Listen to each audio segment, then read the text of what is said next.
High বন্ধুরা, আবার একটা নতুন ভিডিও নিয়ে তোমাদের কাছে হাজির হলাম। এটা হচ্ছে দার্জিলিংয়ের চিড়িয়াখানা। প্রথমেই দেখলে গেটটা। আর চিড়িয়াখানায় ঢুকতে গেলে এখানে 100 টাকা করে টিকিট লাগবে। আর এখানে দেখো ভাল্লুক, কত করে ডাকলাম ভাল্লুকটারে, সারাই দিল না, ঘুমোচ্ছে।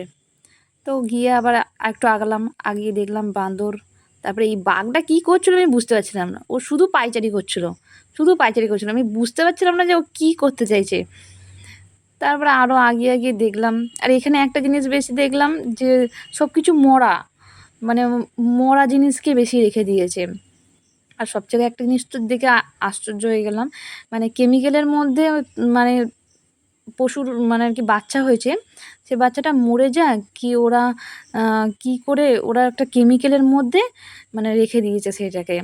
এই যে এইখানে প্রত্যেকটা জীবের বাচ্চাকে কেমিক্যালের জলে মানে ডুবিয়ে রেখে দিয়েছে।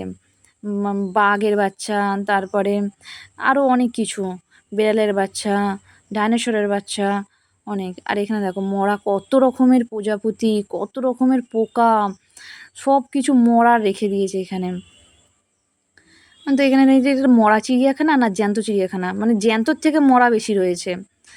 আর এখানে ক্যাকটাস ফ্যাকটাস গাছ কতগুলো দেখছিলাম। তারপরে রেড ভাল্লুক নাকি রেড বুল একটা কি একটা দেখলাম, দেখে টেকে বেরিয়ে চলে এলাম।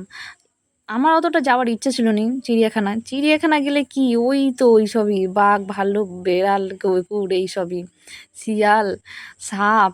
সবচেয়ে ভালো লেগেছিলো পুরীর নন্দনকাননের চিড়িয়াখানাটা, খুব ভালো লেগেছিলো আমার।